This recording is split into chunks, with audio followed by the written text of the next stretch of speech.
the story of Prophet Zakariya. Just like the prophets who came before and after him, Prophet Zakariya was a righteous man of noble descent.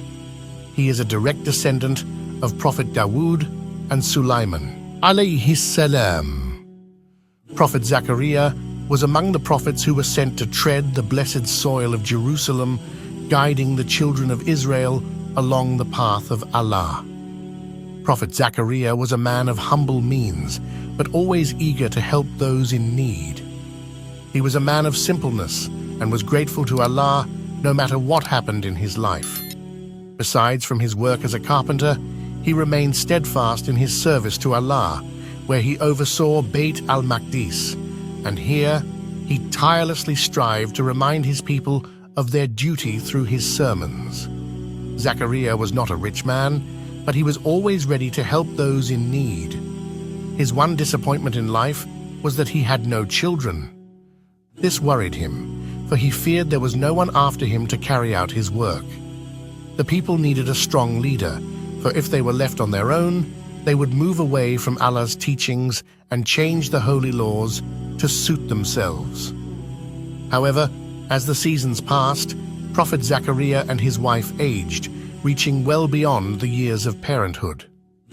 The complete early life of Prophet Zakariya is unknown, and we only know about his life setting from when he was at the age of 90 years old. During this time, the sister-in-law of his wife, Hannah, gave birth to a baby girl who was named Maryam. Unfortunately for Maryam, her father Imran passed away when she was very young. Imran was a man amongst Bani Israel. He was so renowned for his piety that he was considered to be one of the best of the families of all time. He was not a prophet or messenger, but his household was so noble and elevated in Allah's kingdom that there is even an entire chapter in the Quran named after it. At the time, it was customary to allocate a guardian for children who were born and had no father, which led to lots of arguments within the people for who would look after Maryam. Her father Imran used to lead them in prayer, so they recognized Maryam as a special child who came from a blessed family, which is why there was a commotion over who would be her guardian.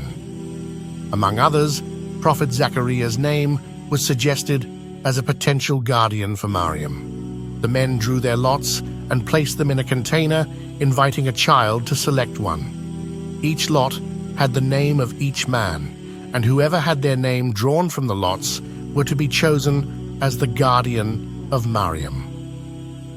By Allah's will, Prophet Zakariya's name was chosen. However, this did not satisfy the contenders, so voted all for another draw to happen. However, this time, they left their fate in the hands of nature. All the lots with the names of each man were put in a stream, and the rule was that the last lot to resist the water's current would claim guardianship. And again, by Allah's infinite power, Prophet Zakariya's lot remained in its place while the others moved with the water. Despite this, the men were still not satisfied by the result. This time, they asserted that the lot, moving with the water, would receive rights over the child. And yet again, as Allah decreed, Prophet Zakariya's lot flowed the fastest downstream while the others sank under.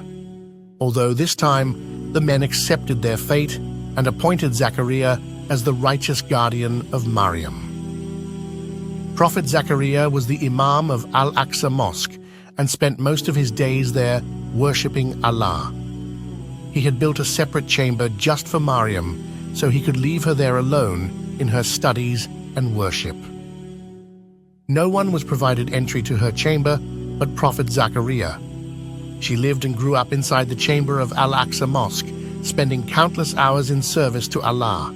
A miracle that occurred during this time was that each time Prophet Zakariya visited Maryam's sanctuary, he found fresh fruit. Fruits that grew in summer were found fresh in her room during winter, and fruits that grew in winter were found fresh in her room during summer. Zakariya was curious as to who would supply these fresh fruits when only he had access to her chamber. "Oh, Maryam, where did this come from?" he exclaimed. Maryam replied, "It is from Allah. Surely Allah provides for whoever He wills without limit." Prophet Zakariya did not doubt her response, as Allah was the only logical answer to this miracle, as Allah is capable of anything, and only anything happens by His strength and will. Zakariya was inspired. He felt that if Allah could miraculously provide Maryam with fruits that were not available in that season, Allah could miraculously bless him and his wife with a child in their old age. So he raised his hand and called out, "My Lord, surely my bones have become brittle and grey hair has spread across my head, but I have never been disappointed in my prayer to you, my Lord, and I am concerned about the faith of my relatives after me, since my wife is barren. So grant me by your grace an heir who will inherit prophethood from me and the family of Yaqub, and make him, O Lord, pleasing to you." Nothing happens by chance or coincidence. Allah, the All-Wise, was awaiting this prayer from His prophet so He could grant him his wish. And of course, Allah's response was immediate.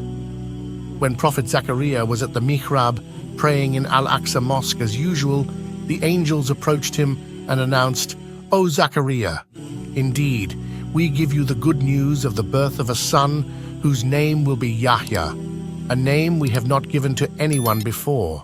Yahya will confirm the word of Allah and will be a great leader, chaste, and a prophet among the righteous." Even though Zakariya was resolute and sincere in his dua to Allah and knew the power of Allah, he was truly shocked at the knowledge that Allah had not only heard his dua, but also accepted it. He could not comprehend the miracle bestowed upon him. He could not help his shocked feelings, so he asked, "My Lord, how can I have a son when my wife is barren and I have become extremely old?" An angel replied, "So will it be. Your Lord says, 'It is easy for me, just as I created you before when you were nothing.'" Prophet Zakariya was grateful to his Lord. He then called out to Allah again, asking Him to give him a sign when his wife had conceived. Allah then responded, "Your sign is that you will not be able to speak to people for 3 nights despite being healthy." As Allah ordained, while Zakariya was in the mihrab, he realized that his voice was gone. He came out signaling to his people to glorify Allah morning and evening. And in due time, Prophet Yahya was eventually born. In the story of Prophet Zakariya, we are taught to never lose hope, no matter how impossible something looks. We are taught that Allah is the one who gives without measure or limit, and that nothing is impossible for Him. So the next time you want something that seems impossible, make dua to Allah, and by His will, He will give it to you. Thank you for watching. YouTube thinks you will love these videos to watch. May Allah bless you all.